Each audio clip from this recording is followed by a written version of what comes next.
Today we kōrero with the tenacious and passionate Astra Patmore.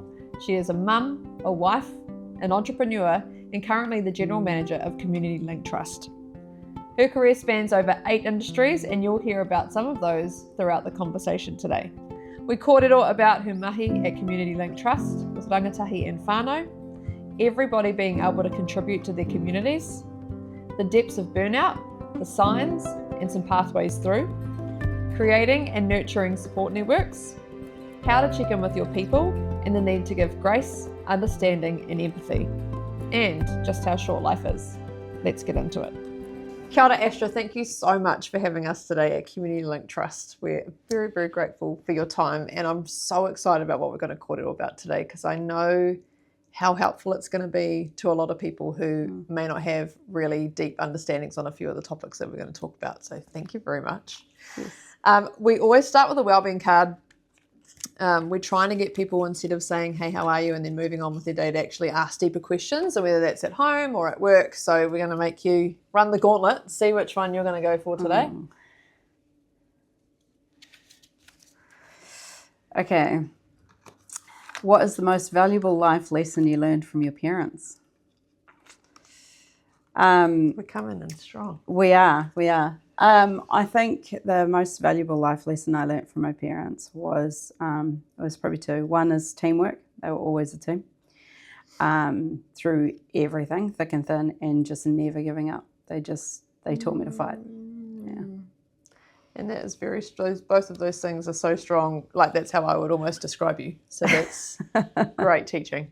My dad often talks about how important any type of parenting, whether you're with the other person who you parented with or not, that teamwork element just being that critical piece of the puzzle to just be on the same page and work together and have clear comms. Yeah. Shot mum and dad.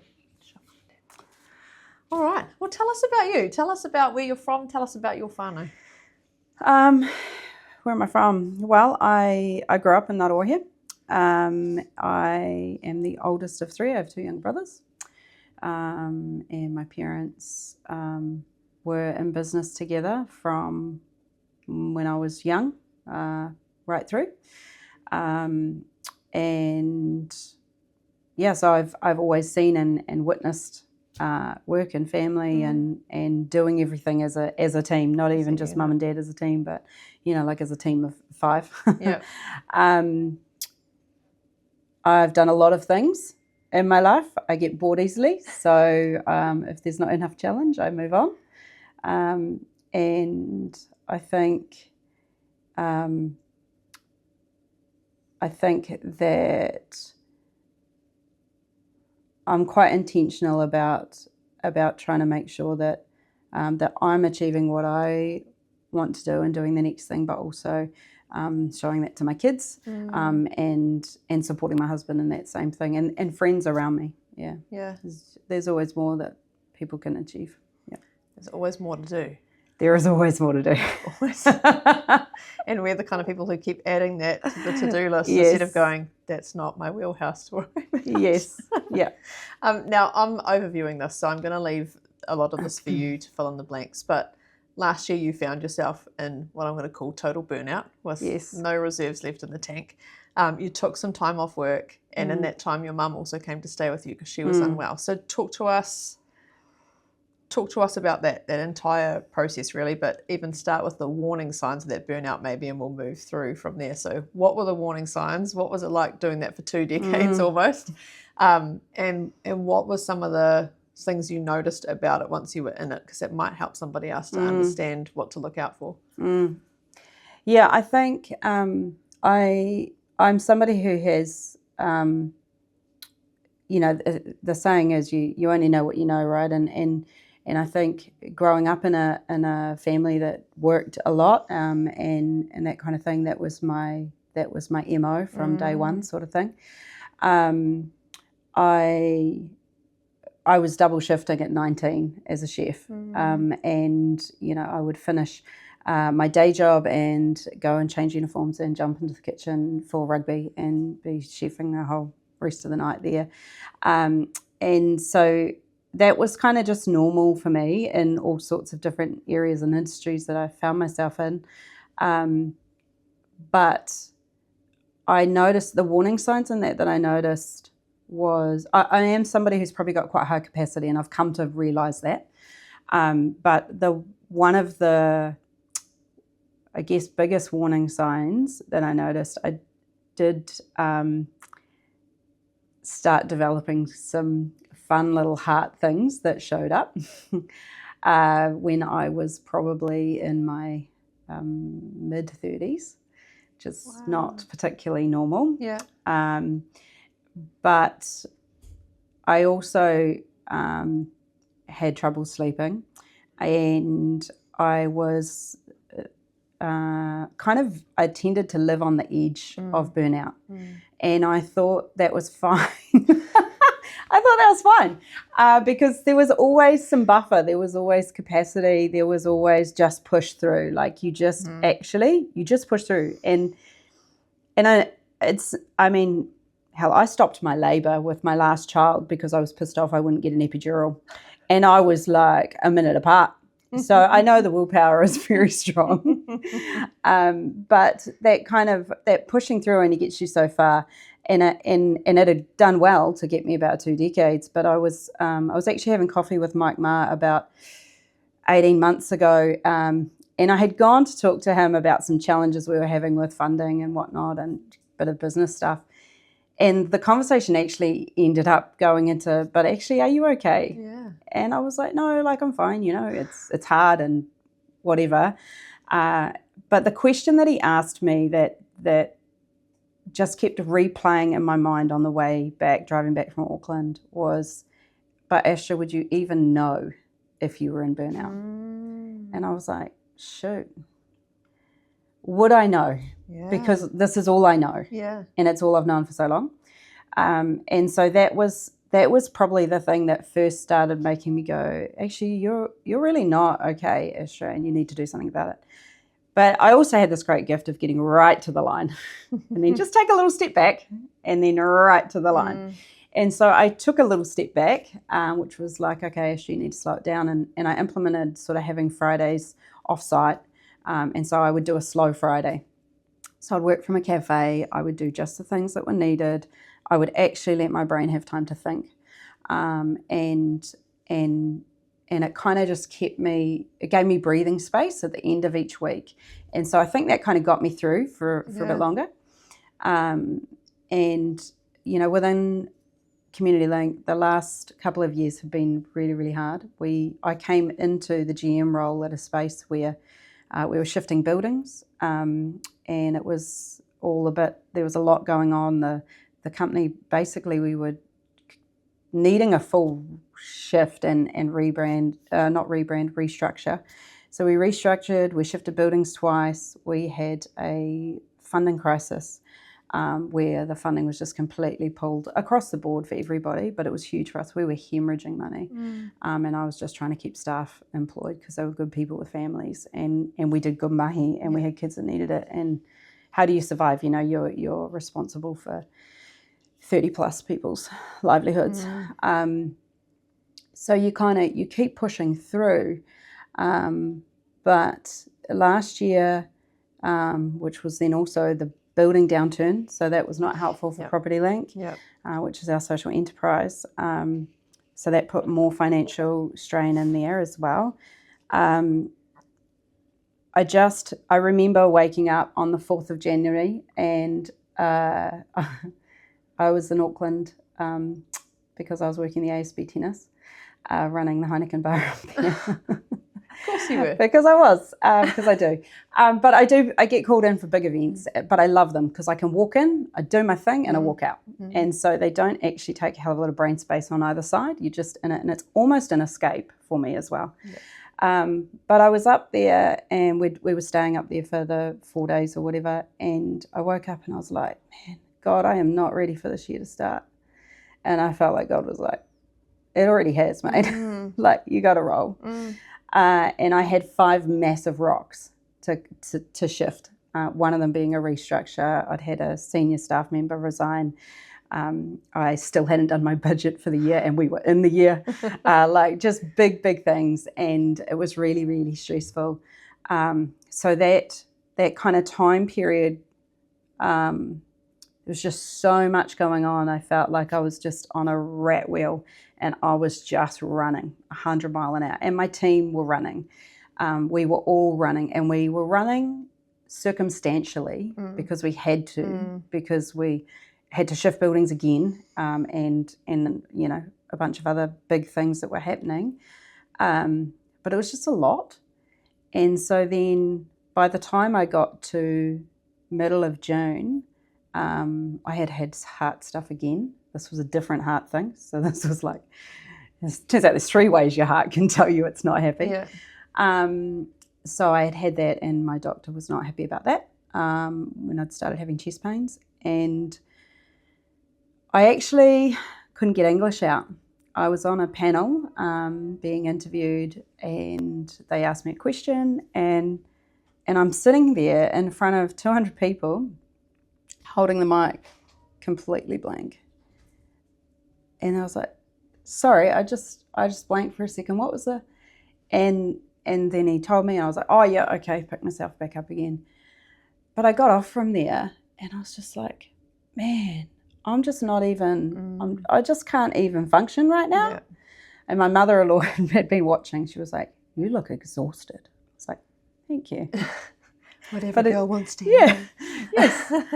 But I did look exhausted. My brain was not working. Yeah.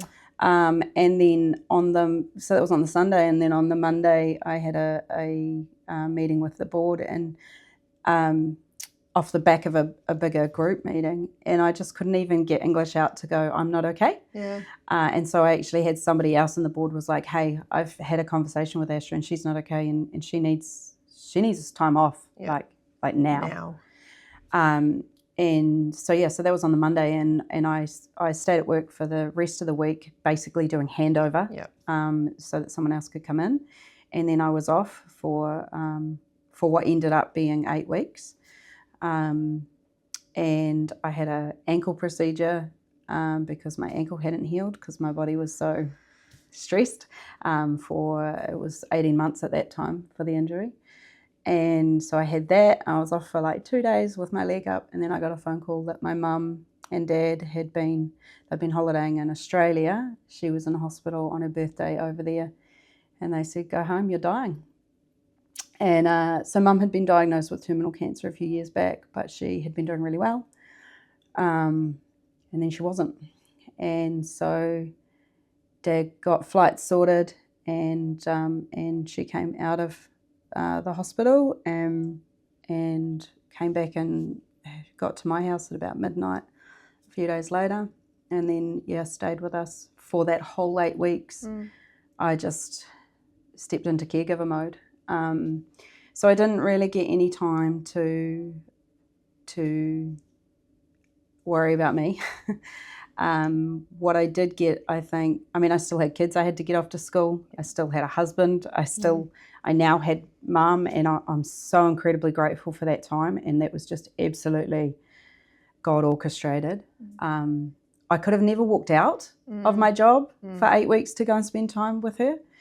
So the way that all went was actually such a blessing. But yeah, it was really hard. So I had a slower 8 weeks for that time, and then she went to stay with my brother for 6, and then went home for 6, and then she passed away. Yeah. So last year was dumb. Last year was massive. It was huge. And we had her funeral, and the funeral's on the Tuesday, and on the Monday I was back at work. And you've got to show up, and you've got to keep the place running, and you've got to be in the meetings and all of that kind of thing. So what was interesting is when I was off for those 8 weeks, that was the longest I've ever been off work in my life. Yeah. Ever. Most leave ever taken. It was the most leave ever taken in my life, which was quite interesting. Yeah. Well, first, we're really sorry about your mum, and we obviously saw you really soon after she passed away, because 3 days. I'm going to camera this. So we had an event, a community leaders event, where we had lots of different speakers coming to talk, and Astra was one of them. And she turned up to let us know. It had been the day before, eh? Was it the day before? No, she passed on the Saturday, and I think it was the Tuesday. The Tuesday, yeah. So like only a few days later, she showed up. I didn't know until she told me, until you told us. And I was like, go home right now. And Ash was like, no, there's a message that needs to be shared, and I want to be part of this. And Emily and I were just like, okay, all right. But oh my goodness, how do we like just uffy all around you to make sure you're okay? And your husband came, Adam came as well, which was really special for him to be there with you as well, to deliver on this other mission that you have. But you were so strong that day, and I know that there would have been lots of emotions playing, and you probably did that also on behalf of your mum for the work that you're doing. So, and for the teamwork that she showed you to do, and the hard work and all of those things, it all was all into play. But you were incredibly strong, but also you got to take care of yourself, woman. You worry me. And look, this kind of leads us into it a little bit, I guess, but like women often get told in these situations, and you are a very extreme case of burnout. A lot of us are teetering sort of in the 75%, but we don't get right off the border and over the other side. And we get told, you need to take care of yourself better. And it's the self-care, and God, it irks the hell out of me when they're like, do you do Pilates? Do you go for a walk? Do you do breath work? Do you meditate? Do you da-da-da? And you can't self-care your way out of this. You need the team around you. Like you need your partner on board, you need your kids on board to share jobs and loads. And then also at work, you can't run on full cylinders constantly, not sleep well, and then keep coming back. So to the women and men who are listening, what are some of the early, I mean, you've done this for a few decades now, so it's going to be tough for you to identify it, but are there any things that you would flag to them to either A, look out for, or B, do, or conversations to have to stay in the 25% close to burnout instead of closer to the 90% of burnout? Yeah, burnout's an interesting one. I think there's people that a bit controversial. There's probably people that think that they've burnt out that have actually got no idea what burnout is. Agree. And then there are people that are so close to burnout and have no idea. And I was obviously in that last category. I think if I look back at the things, trouble sleeping is definitely a big one, and I think not enough people probably see that as a warning sign. I think sleep is super underrated in New Zealand, and especially in busy people, because we've got this culture of just go, go, go, achieve. But, you know, like one thing that last year taught me with Mum is that life is flippin' short and moments are short. And, you know, the thing that comes back to me, I will never get another hug with my mum. That will never happen again, and that sucks. But when I look back at my journey of walking on the edge, probably my husband's usually a really good radar for me. He will tell me when he's like, honey, you need to slow down, or honey, you're being grumpy. He wears it a lot. If I'm starting to take it out on him, it's a problem. Yeah. And probably now, you know, my eldest boy, he's 13, and he is aware when I'm stressed. Yeah. And so he'll, you know, tell the other younger two, hey, we've got to do this because Mum's stressed, and like that's really sweet, and I love that he's got this giant heart. But I'm also like, oh, you know, he can really see that. So I think definitely you should listen to your partner. Yeah. They see things from the outside. I think one thing that's been really valuable in my life is having people in my inner circle. That you know, I've got a couple of people in my life that have got permission to bring anything to the table and call me on anything. Yep. Even if it makes me wild, you can call me on it. Yeah. Because they know who I am, they know my heart, but they also know when I need to be told to stop. Yeah. And sometimes you have to listen to that. So yeah, sleep is probably a big one. Having people that speak into your life is really important. And I think also there is such a balance of of working to achieve your goals, but not losing your life in the process. And it's such a fine line. It feels like just yesterday I was sitting there going, what will 40 look like for me? Yeah. And it's practically here in a couple of months. So this is what it looks like, turns out. But time flies so fast, and you can slave, and at some point in your life you've got to sacrifice. And I fully believe that. I had that conversation with my brother the other day around financial and housing, and at some point you sacrifice so you can win. But how do you do that without it actually costing you the wrong things in the process? Yeah. And I think only you can choose what's right for you. Yeah. But having wise people in your circle is important. I love that, because it's so often people won't say something because they'll be like, if I say that to her, she won't want to be my friend anymore. Yeah. But actually, I would never say anything to you in malice. I'm trying to do things to help, or So it's great that you can have the openness of knowing, if they're going to say this to me, there's no harm meant. They love me. They don't want to be out of my life. So I need to take this as a gift to be like, oh, that's an awareness piece I didn't have before, and thank you very much. Yeah. Yeah. I have a follow-up question, which wasn't planned, but that's all good. See how we go. I find grief a really almost a taboo subject for a lot of people, and we bring our people back into work after they've lost somebody who was massive in their lives, and we kind of get them to like, hey, you okay? Oh, it's good to have you back. Yeah. So anyway, last week we had this report due, and yesterday I had a meeting, so I'm just going to bring you up to speed on that. And all of a sudden we're kind of just back in the rat race, and we go again. And that can not just be grief, that can be someone who's been away on leave for burnout or sickness or maternity leave or whatever it is. But if we focus on grief, what would you say from a team/leader point of view? How do we bring people back in, and what kind of conversations do you want to be having as the person who is experiencing that grief? Because often, again, people shy away from it because they're scared, like, I don't want to upset her, so I just won't talk about it at all.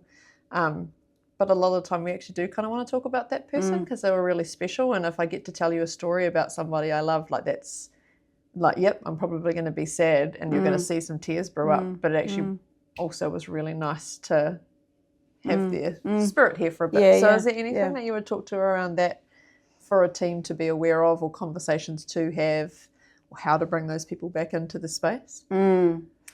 I think probably the number one question that you could ask somebody who's coming back into that space, and it's not a one-off question, it needs to be an ongoing question, is what do you think you need? Because for some it might be, you know what, today I just need to focus on work. Yeah. Or it might be, actually, I just need to go home. Yeah. Or I just need space to just do what I need to do and then leave. Yeah. And I think I probably have a bit of an Achilles heel where I've come to realize I'm a very good survivor.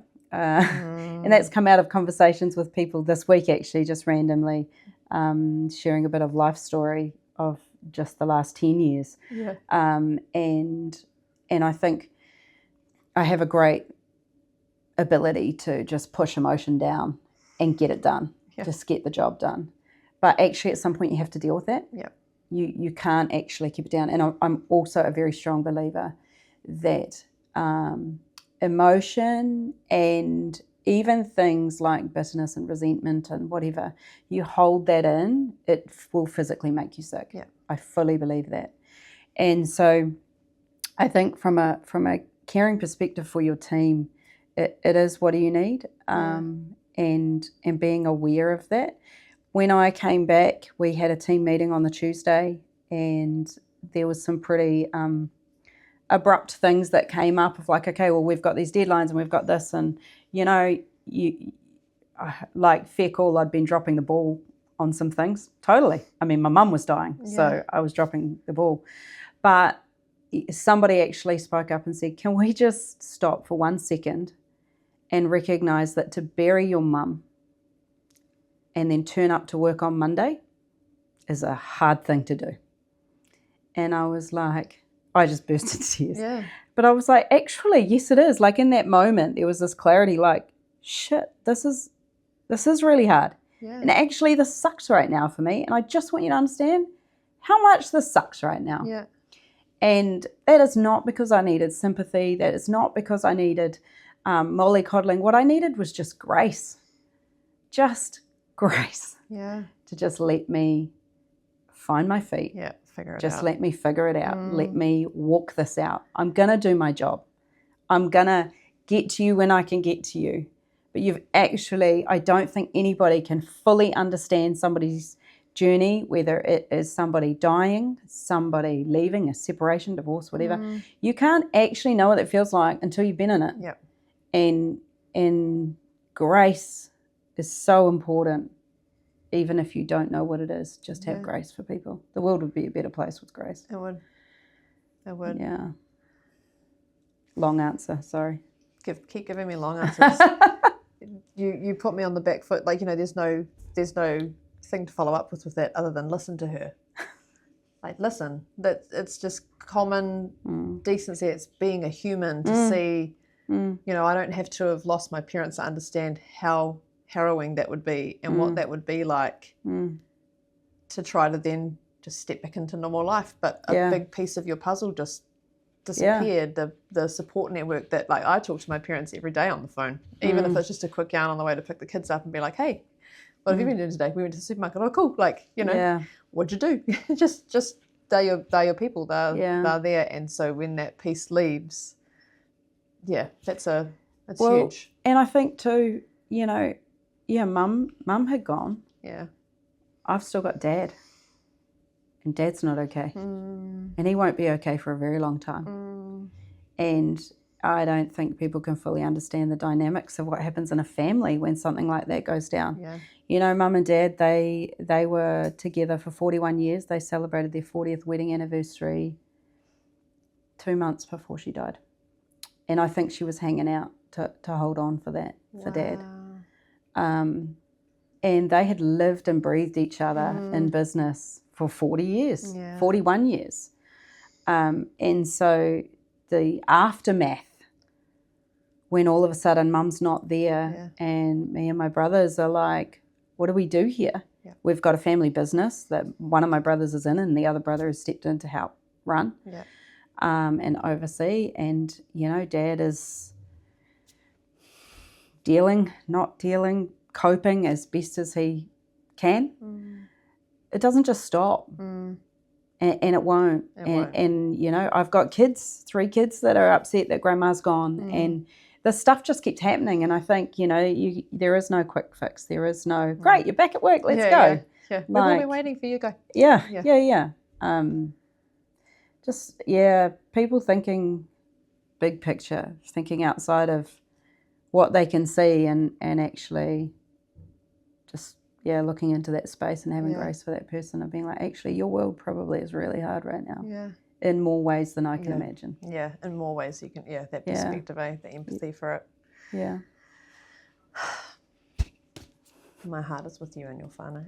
Look, we're gonna pivot. So I'll acknowledge there's a change in speed now. Yeah. Now I love your attitude when you talk about the choice to either complain or get in and do something about it. And we clearly know already that you're the get in and do something about it. But the mahi you do at Community Link Trust, a lot of people will tell you that it's the Lord's work. And you see that more as your calling. Yes. I say it's the Lord's work and your calling. So tell us about the mahi that you do here at Community Link Trust with the team, with the community. What's it all about? So Community Link Trust has grown and shifted so much in the time that I've been here. It'll be 4 years in beginning of August. And the space that we have come into now is working. We always worked with at-risk youth. It looked a lot like we did in-school mentoring and we did some community mentoring for youth that were largely oranga tamariki kids and things like that. But now we also work with kids that are serious young offenders. So we have a contract for that. And we work with alternative education. We're a provider For that, we created the Phoenix Project, which is very different to any other alternative education provision. So it's more of what do you need for success? What do you need for a future? It's very individualised rather than a holding pen. And well, it is, like AE unfortunately in this country is largely a holding pen. It's underfunded, under-resourced, it's hard, and there's way more kids than they've got seats for. Yeah. And so it's challenging. So we work with some of the hardest kids and whānau in the city, not necessarily because of their choices. So many of these kids are products of their environment. They have grown up in spaces or had cards dealt to them you wouldn't wish on your worst enemy. And they're right here in people's backyards and they've got no idea. And in fairness, neither did I before I came to Community Link. Pre-Community Link, I owned chipmunks out at Te Rapa for 3.5 years through COVID, and I thought that would be a great thing to own, and that was a way bigger beast than I thought I was taking on. But one of the things that we did there was school holiday programs, and there was a little boy who was 7 and his sister, and they used to come every school holiday programs. And so I would have him all day, every day for the holidays. And his parents were split, and on both sides of the family he was being neglected by the other partner. And so this little boy who was tiny, because he was not well fed, he had sores, like bleeding sores and eczema from his scalp to his toes.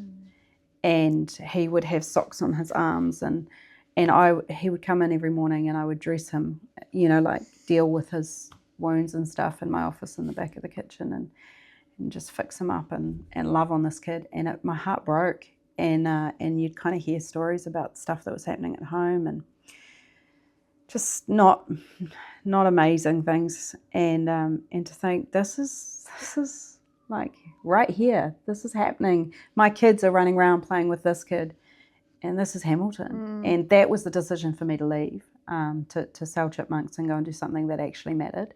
That was the complain or get stuck in. And so I stepped into the space where we get to actually do something about working with those kids, and supporting the parents as well, because a lot of the time the kids are out the gate and the parents are out of tools. They don't know how to do anything, and they give up and they're exasperated, and they get to the point of like, well, the police will deal with you because I can't. We have parents who knock on our door because their 14-year-olds beating them up. Like, it's just insane what happens here, which is why I'm so passionate about trying to find solutions for it. Yeah. I was I am a qualified teacher, but I was a teacher for 10-ish years, and some of the sites we saw as well, and you'd work with SIFs, and one of the most heartbreaking days was these children they were constantly day after day through the ringer. It was a horrid situation that they were in.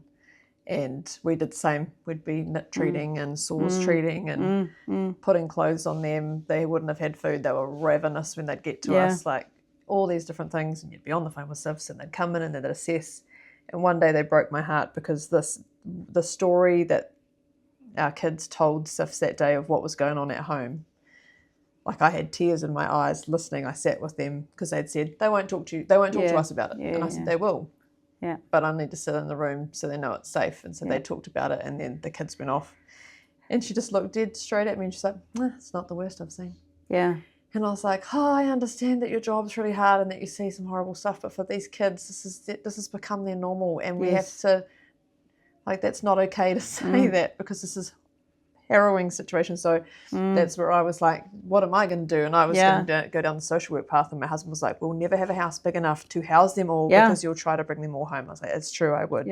So we do other things of highlighting stories and that I can't get involved, but it's heartbreaking to think that our kids, beautiful, innocent little humans, get popped into these situations, and then we get cross when they do things that don't fit our values or ethics, and we're like, well, where did you expect that to land? Like, what did you think? Who was going to give them resilience tools or self-care tools if nobody intervened and helped? And no.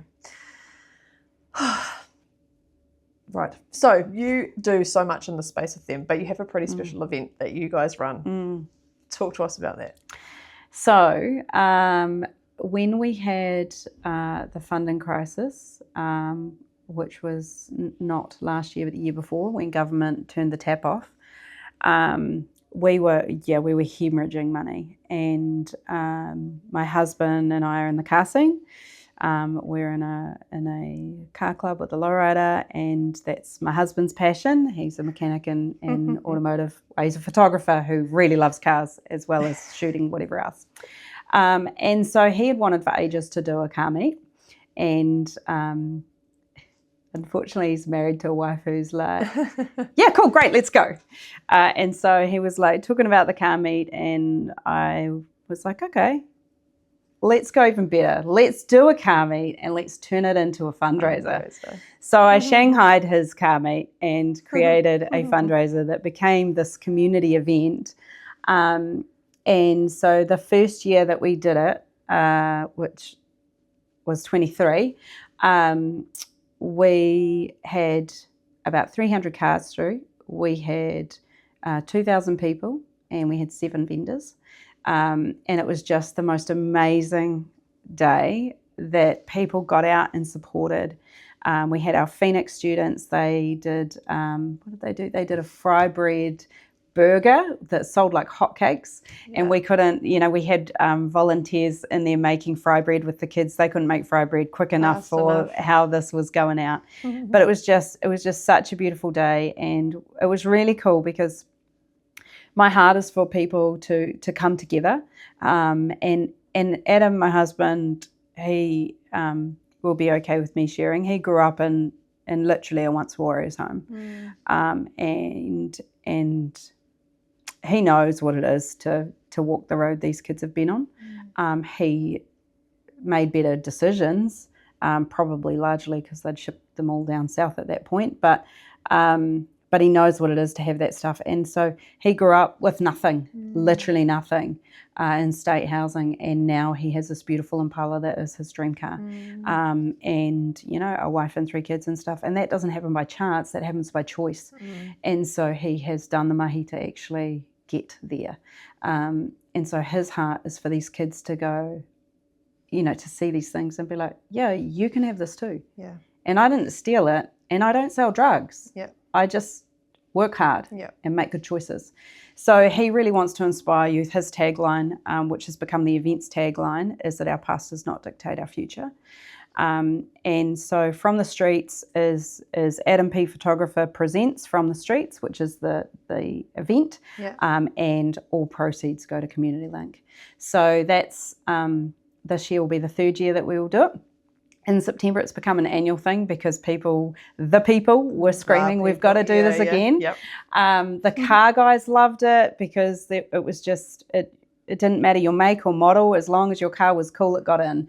And so there was just this beautiful, random fruit bowl of vehicles that was so cool. There was something for everybody. And last year it was bigger and better. And this year we have even more fun things planned. So it's pretty cool. It's kind of got Community Link on the map, which is cool. We're blessed with an incredible property to do it here. And I just love being able to create something that, you roll around and you can just see everybody just having an amazing day out, all walks of life. Yeah. All walks of life. And then it's not until afterwards, Adam tries to run around and shoot it while he's doing it, but he keeps getting pulled into conversations and all the rest of it. So you see the photos at the end, and then you can really get the scope of it, but it's just cool. So that's something that's quite kind of multifaceted. The funds come here, but it also inspires the community, and it brings them together, and people look forward to it, and people travel from a long way away to be here, which is cool. So what date, September 2025? It is going to be the 13th of September. 13th of September. Yeah. 2025. Yes. We'll share something about that as well to help. Yeah. Thank you. For anybody who's listening to this, any community members, any businesses who, not just Waikato ones, anybody who is part of a community, lives in a community, what do you want them to hear? What do you want them to, we've talked a little bit about your kids. But what do you want them to do after this? They're not just here and going, oh, that's a shame, or oh, someone should do something about that. What do you want them to do? What's some actions that they could do to get involved with community, to help, to be involved in the different organisations who will be around New Zealand trying to do the Lord's work? Yeah. Probably understanding that it is really, really hard work. And you know, one of the things that I say is not everybody can do what we do. Not everybody is called to it, and that's okay. But you can all participate in some way. I think there is a big part to play for businesses getting on board with supporting community, and so I'm big on that relationship here in Hamilton, with getting local businesses involved to help fund what we do or support what we do in some way, shape or form, partner, be part of the solution, because we all win. But also I think too, you know, I'm on the board for Hope Rising Farm out at Ngarawahia. Volunteers, man. Like, you know, no matter where you are in the country, if you see something that is a charity or a community organisation that's doing cool stuff, volunteer, get involved, go and talk to them, see what they do and see how you can partner, see what you can bring to the table, because I honestly think that the solution doesn't sit with government. It can't and it shouldn't. Actually, all of us need to come together, bring what we can to the table, and then the regions will be better for it.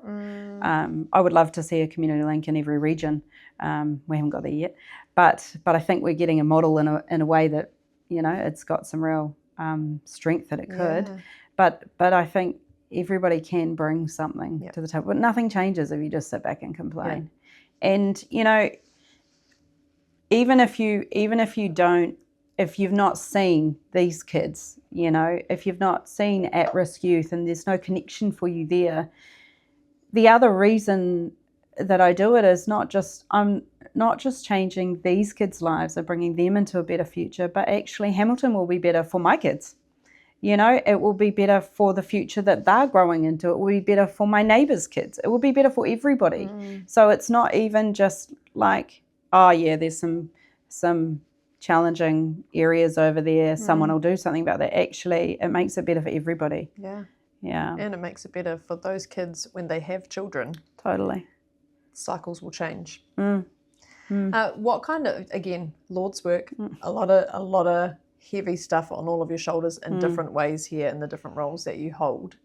How do you deal with well-being here? What is the kind of check-ins that you guys do, or the language that you use? Because like you said, even, you know, taking away the burnout part, but sometimes we don't actually have language for how heavy we feel or how done we are on the day. So, what does that look like for you guys? I think one of the things that we have implemented, because of the severity, the level of what we experience or hear or carry here, we make sure that we've got some compulsory supervision for our staff. So they all have to check in with a social worker who's on our team to just unload, as well as if there's professional stuff that they're like, oh, I don't know whether I dealt with that situation right or not, but also just as a well-being safety net there. But then even within our leadership team, and some of them, you know, are on the reception and the funding and the whatever, they're not even really like hands in on day to day with the kids, super involved. But we go around with our check-ins in the morning for those team meetings, and it's what is your win, what is your challenge, and what is your word. You know, like where are you at? And so that well-being check is, it might be I'm frustrated. It might be I'm overwhelmed. It might be I'm winning. I was going to say, you know, it might be I'm thriving. It might be I'm thriving, and you know, you kind of have a bit of somebody did do that at the last one, and we were like, oh well, good for you. The you know, sarcasm is really but it was great, you know, and I think also it is important to remember that sometimes it sucks, but it's worth it, and actually it's all about how you view it and your perception, and that's the difference of whether you win or lose in something. You know, you can be in the same fight, but your perception will be the difference of how you come out. So that's been really good for us, for our team, to just be like, what is your word? It doesn't even take much for them, you know, and if they can't give you a word, then you know you need to have a conversation with them afterwards and be like, all right, we're going to follow up with that one. But I think, that's been really good. One of the other things that we try and do, that we've been really intentional about, within our social service team, we make sure that they have check-ins every fortnight. And they have a team meeting, but they have fun and they have food and they have some PD. And so they cover over any of the housekeeping of stuff or how we're dealing with, but it's actually a time that they get to come together. There is nobody pulling at them, because every day they are with youth, they are with children, they are with parents, and they are being taken from. And this is their space. They just get sit, laugh, throw some crap, eat some pizza, you know, and just be refilled in that space. So that's been really important. And with our leadership team, we also try and make sure that once or twice a year at least, we have a kind of a retreat day, and I take them off site, and there is always food and maybe a spa or something, and you do some vision stuff on where we're going and all of that, but also work through some of the stuff that might actually come up for them on where they're at as well, and then, you know, dream for a bit and have a bit of fun. So they come back feeling like they're excited for what their next step is, or the next season that we're walking into, but also feeling like they're valued and they're seen. Being seen is so important. Because then it's their job to see the kids, right? So totally. It works both ways. Yeah. And I don't think as Kiwis we stop enough to see somebody. We're always marching. Hey, how are you? Good, Kate. Totally. It is just busy, absolute busy. rubbish default answers that are like, good. Busy, like, but good. Cool, okay. So I think it's really important. So speaking of that speed, so you are someone who's wired to move at speed, and we've talked about that already. You've built a good awareness about that now, and you've got obviously your people in there, your husband and your friends going, hey, whoa, pull back. Before we go anywhere else, tell us about actually what you've done. So you even started doing Tupperware when you freshly had a baby. Yes. Proving we don't really stop around here. So talk to us about some of that experience that you've had, you know, and the different roles that you've held. Because we've already talked about the chefing and we've talked about chipmunks. So brief overview. Worked in my parents' business as a teenager, kid right through to teenager.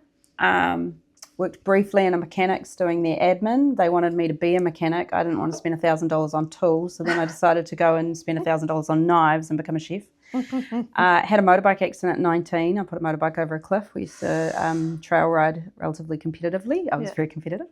And no way. Yeah. And so that actually put me on ACC for 6 years. But I had had internal bleeding, shoulder surgeries, plastic nose, brain hemorrhage, all sorts of stuff. I was back at work in 2 weeks after that accident. Of course you were. And then they found I had a brain hemorrhage. So, you know, I was 19. Like, this has been my life. This is what I mean. Like, literally, it's been 2 decades of this.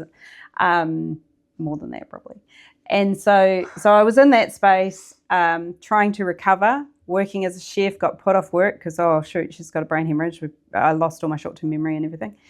And then I was like, okay, well, I'm going to go back to tech and I'm going to finish my qualifications as a chef.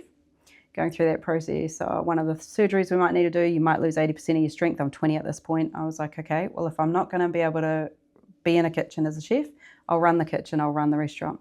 So then I went to uni and I did my management diploma in tourism and hospitality management, and had to have a writer for one of them because I had my arm in a sling, and just like, it was just, a crazy thing. Got married, moved down south. We moved 16 times in 8 years, Adam and I did, went from the first 8 years that we were together. And so dairy farmed for a while because Adam was a dairy farmer, and did a lot of that. And back then, down south, there were like herds with 2,000 cows. So it was quite a different lifestyle, but a great lifestyle. Did that for a little bit, came back up, worked in, finally was off ACC at this point. Worked at Farmlands as their admin, retail, and their card partner person. So I think that's where my kind of networking and connecting with businesses started. Did that, had a baby, had a year off, started making cakes. I'd always kind of made cakes, but started making them for friends. Went back to work and had this little sideline business going with doing cakes. Hated fondant, always did buttercream. Turns out the people want fondant. So I did very little buttercream cakes in my career and a hell of a lot of fondant. And so I started Love in a Box Cakery, and that was a cake business.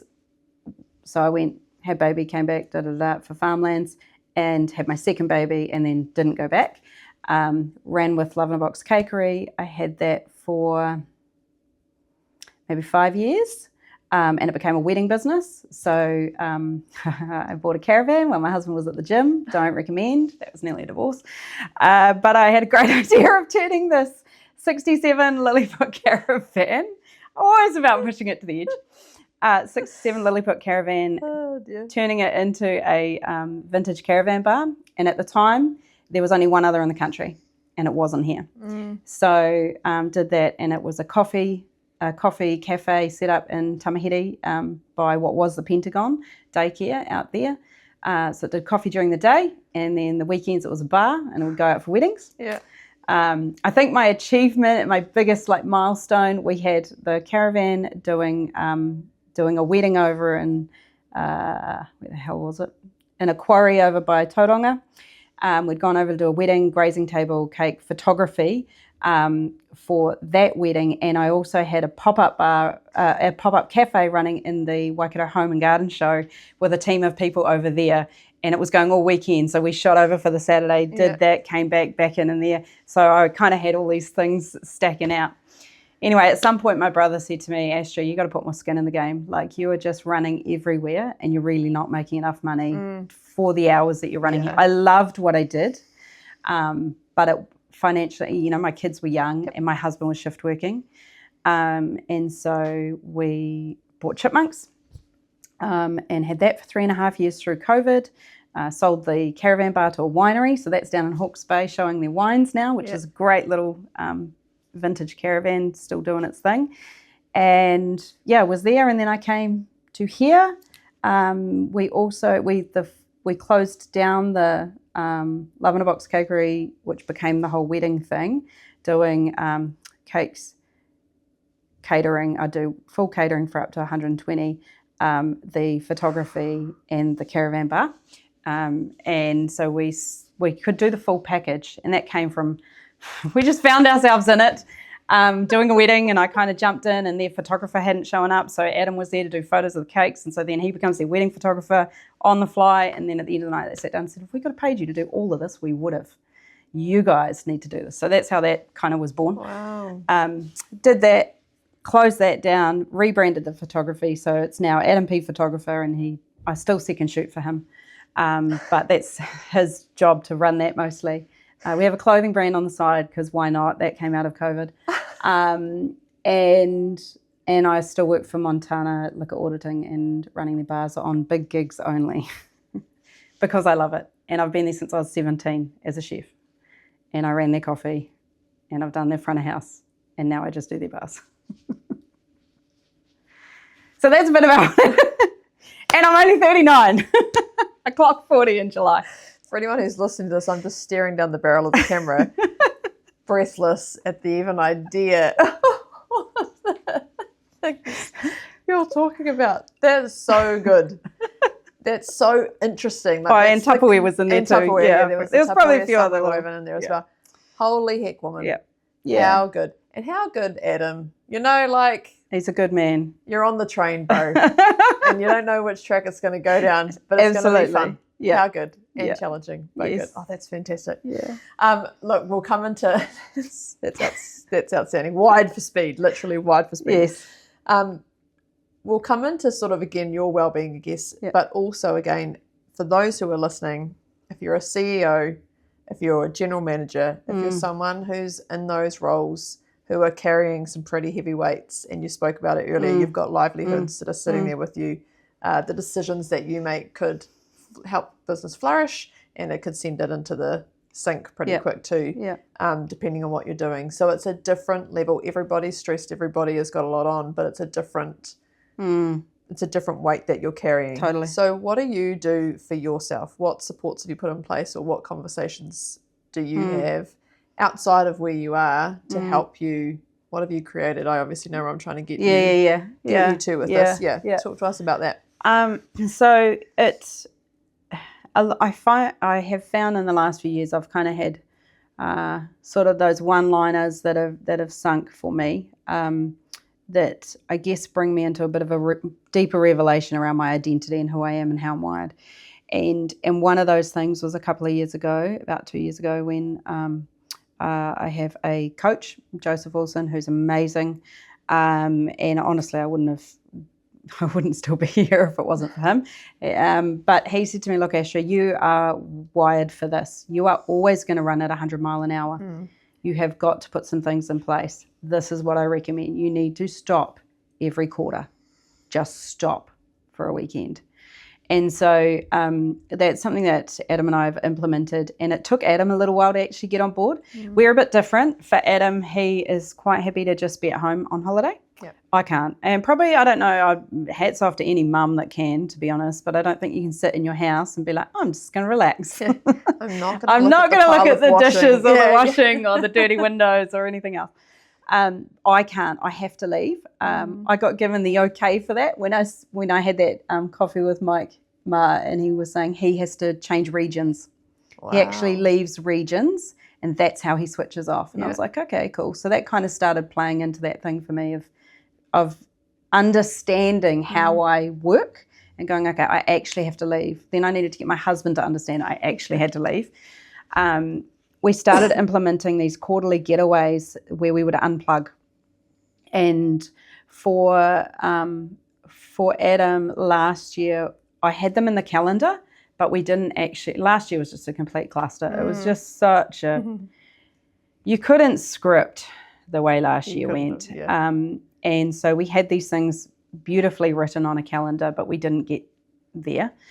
And I noticed actually a little bit of a pattern that if we didn't go away, we were supposed to go. It was actually for our anniversary. We were supposed to go away. No. I was like, oh, whatever. Okay, didn't have capacity to argue back. So we didn't go away, and it was probably about 10 days later, 2 weeks, and Adam was like, oh, I just need to go. I'm done, honey. I need to stop. This is too much, because obviously I'm running at pace. He's running at pace alongside with his own stuff. You know, we both work full 40 plus hour jobs. Sometimes that looks like 60. And so actually he then noticed, oh, shoot, actually I did need to stop. The value of it. And so what we do is we go away. I try and find a bush hut or somewhere that there is no Wi-Fi. It is surrounded by trees and some tui and some whatever. And literally we just unplug. We take journals. We went away in January and we took a calendar with us so we could go, actually, we're going to plan out our year. What do we want this year to look like? Coffee, red wine, outdoor bath, and someone else has the kids for the weekend. Got to do 2 nights. One night doesn't work. No. You don't shut off in one night. Yep. You need to have 2 nights. So now that we've got that, it's become our thing that every quarter we have to go away for at least 2 nights to just shut off by ourselves, unplugged, no social media, no whatever.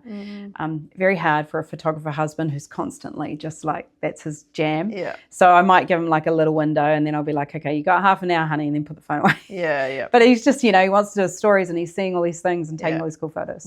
And the camera always comes with us as well, which is fine because I love it too. So we did Rimu Heights in January and we went up the Mangatoturi Sanctuary. Nice. And that was cool. I'd never been there and I wanted to, so that was really cool. Yeah. So you just find little places to explore and just unwind and think, dream, sleep, all of those things. Replenish. Yeah. Now you've also created the book club. Oh yes. The book club. Let's hear about this thriving book club. This thriving book club. So that was born out of last year. Before I burnt out, I think, or maybe it was after. No, I think it was before. And so I was sitting having a glass of wine with a friend of mine who was a doctor. And, as you do, 3 PM, and it's just kind of like, she knew I was not okay. This was my well-being check-in with my doctor friend. And we were talking about the stresses of operating at that level. For her, she chaired the board in that space as well. And we were like, you know what? We need to do this like regularly. We need like a book club without the books. So there's no books, but we have a book club, and there's usually wine and cheese and crackers and nibbles. And so there is a small group of hand-selected women who are all in, positions of senior management or CEO, and they are kind of introduced to this book club that says, this is the safe space. This is the part where you get to go, actually, it has just been shit.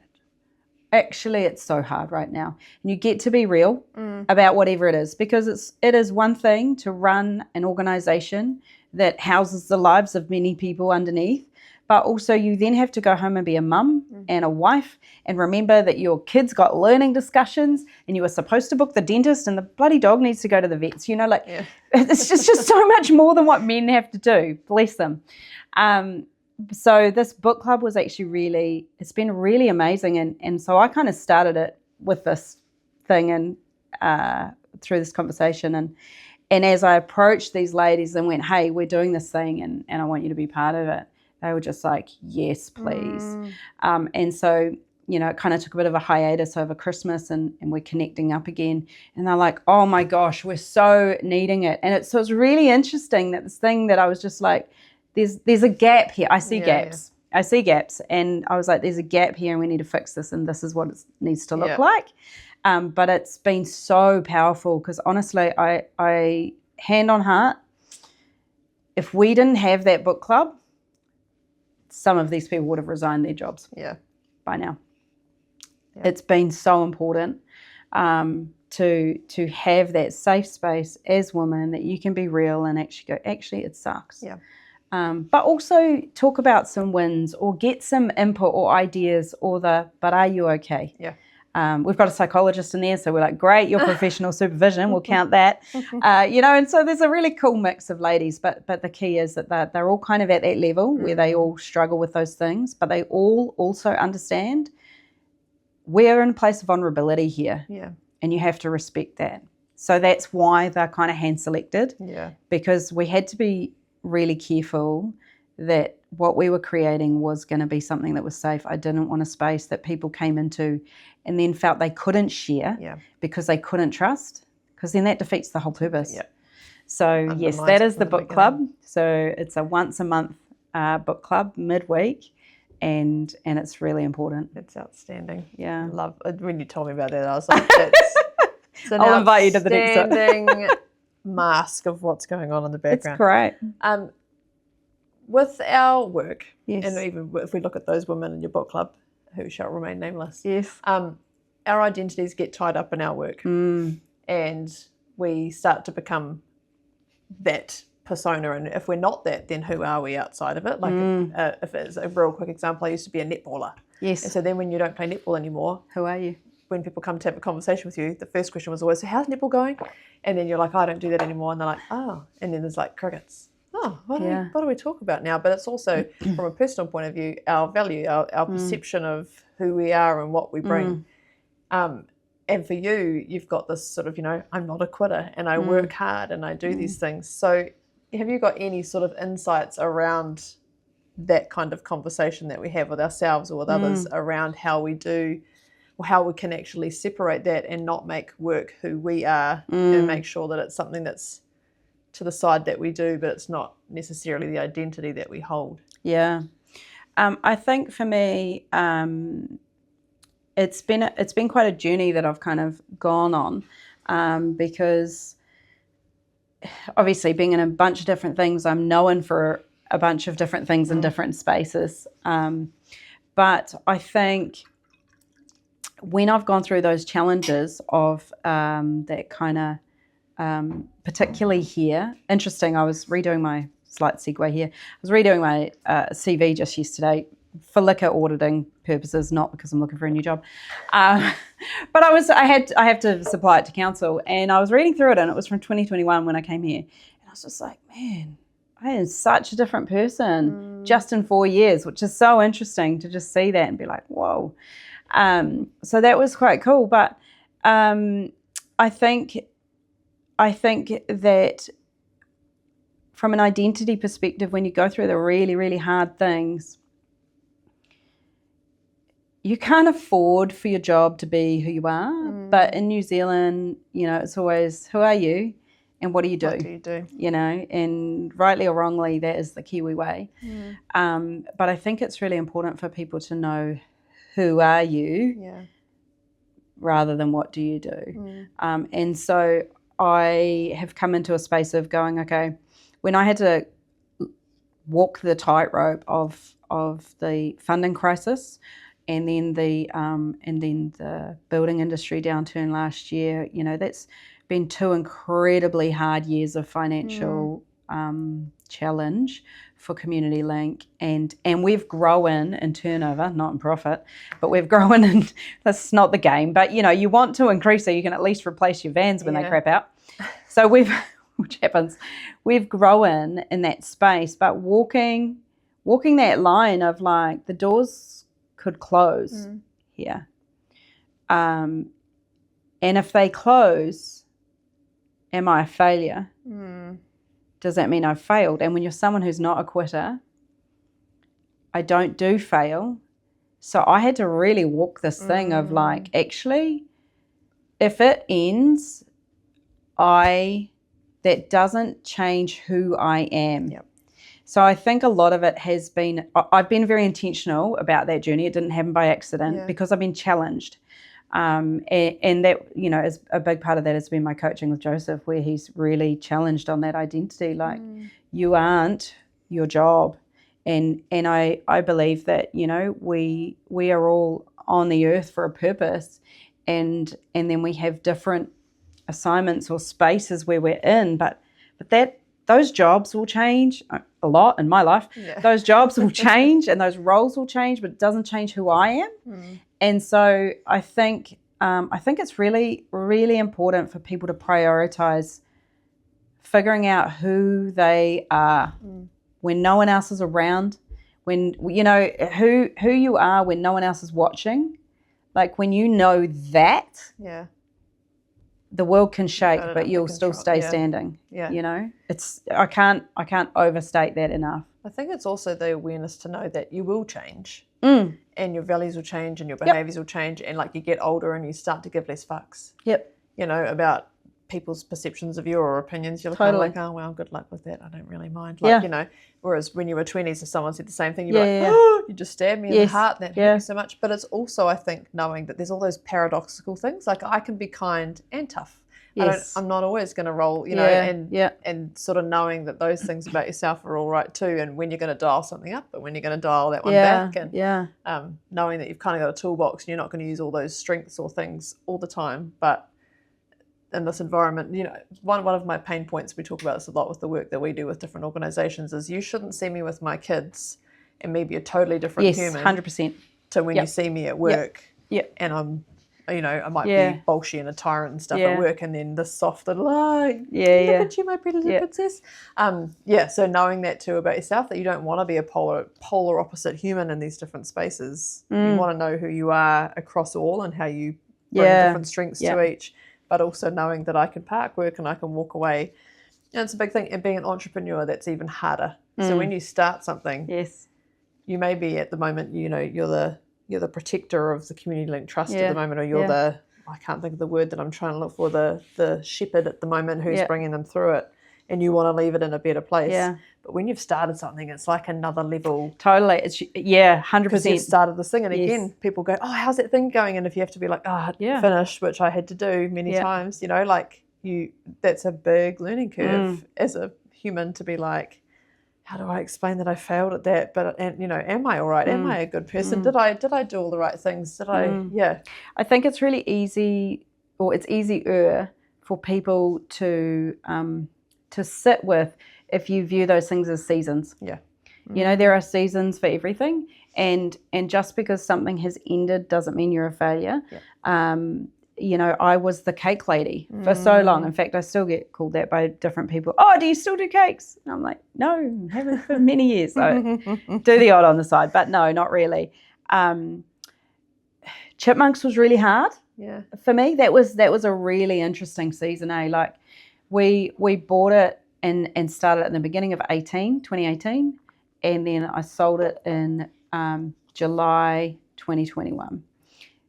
That was like the whole thing of COVID. Thankfully, before it got into vaccine passports, I would not have fared well in that, because I don't believe in segregation, and I'm big on community and togetherness. So that would have been really, really hard for me to have journeyed that space. But from a financial perspective, going through COVID and the challenges there were just insane. Like, we had through the roof rent. We had a great landlord through that time, thankfully, but I think that's because he knew that if he wasn't, I would hand him the keys, because you had no choice there. But coming out of that, like, that grew me so much of going, actually, does that mean that we paid more for it than what we sold it for, even though every year we'd traded up. To trade up through COVID, like, I look at it now and I'm like, man, that was good business. Like, that was good business sense. That was good strategy. I saw what customers wanted. I completely facelifted and changed what was in there, and it worked. And we broke records, which I was super proud of. Yeah. But, you know, when you come to the sale part and you're like, oh, you want to sell this and make money, like on a house or a car or whatever, and then you're like, crap, like we're technically losing money on this sale. And so does that mean that you're a bad business person? Does that mean you don't know business? Like, I had to work through so much there around my identity through the season that actually taught me so much. But I had to go, actually, I still did some really good things in some really hard spaces there. Yeah. And I still came out on top, just looked different. Yeah. You know? And so I think for people to understand that there are seasons, and you're not gonna look like you've got the gold medal every time, but somewhere in there you've won. Yeah. I like that. And the thing with entrepreneurs too, when people ask you about it, they're like, did you successfully exit? Yeah. Meaning, did you turn a profit? Did you sell? And you just try and avoid the question. Final wrap from us, I guess. Yeah. You've done a lot in 40 years. 39 and a bit, 39, thank you. Sorry, 39. I'm 39 too, I'm about to turn 40 as well, I understand. So you've done a lot in 39.8 years. Yes, pretty much. What's next? Oh, that's a great question. What is next? I think what is next for me is I will be here until I feel like it's my time to move. And I definitely don't want to move until I feel like everything has found its space. And, you know, we just opened the op shop, which was a huge thing, and is really awesome, and got lots of stuff around training the kids and that. So as these parts come into it, I'm like, yep, that's a piece that needs to be there. That's a piece that needs to be there. I won't leave until I feel like it's time to leave. Something that I do on the side, along with all the things, is some creative business consultancy. And that kind of started being a thing that I was aware that I did naturally around 2021, where people would come to me with ideas, but they didn't know what to do with them. Yeah. And so I think what's next, I think I will probably do a bit more of that. Because I really want to see people succeed. And I have come to know in this process and this learning more about me and how I'm wired and what my strengths are, I'm really good at creative solutions. And so I see the gaps, but even better than seeing the gaps, I also know how to fix them. Yep. And so I think I'll probably be doing a bit more of that there. And just really also supporting my husband and his business with his photography and that kind of thing as well, because I want to see him be able to really step out in his stuff as well. Yeah. It's not just the Astra show, you know. And so I want to be able to support him in that too. Yeah. Yeah. And not dancing with the burnout line is what next to, like. No. We're in the 25, not the 80. Yeah. Close to the line. Yeah. Good. Yeah. She meant to put that in Yes, there. That yes, she's going to be more aware of her burnout. Well, line. actually, so I'm going to Bali in September by myself. Well, basically, I'm going with a couple of girlfriends, my sister-in-law and a couple of girlfriends. And so that travel and that going and doing something for me is going to be really good. So I am always looking at how do I need to readjust, refine, realign my life so that it's not costing me in the wrong places. So part of what's next is what do I still need to realign or balance going forward. You could only figure that out in Bali. So I think you made a good choice. Yeah. Because I don't think you could have figured it out in any other place. Got to leave regions and sometimes countries. Now, when we end our interviews, there's always a question from a previous interviewee to the next interviewee. They don't know who we're going to talk to, and you don't know who's written it. So here's today's one, and then we'll get you to write one afterwards so you can read it out to us and then answer the question. Oh, shoot. This one? Yep, that one. That's funny. What is your favourite quote and why? That is a really good question. I don't know if I have a quote per se, but I know for me scripture is something that has gotten me through some really hard times. And I love Jeremiah 29:11, where it says that God has given you a hope and a future and plans to prosper you and not to harm you. And so every time I've had hard seasons, that has been there is a hope and a future here, and that is for better than what I'm seeing today. Yeah. So that is probably, it's kind of been my life quote, my life verse is Jeremiah 29:11. Yeah. Epic. Yeah. Thank you so much for your time today. I know all of the key themes that were woven through there today about burnout, about care, about being a human, about being aware of what's going on in the community, about grief, is going to be so helpful to people who are listening to this. And I hope that it has shifted some perspectives. I hope that it's given them a couple of things to go in and have conversations about or research further about. And I hope that it's inspired them to go and get involved in their communities. So thank you very much for having us. Oh, thank you. It's been awesome. We will see you again next time. Ka kite.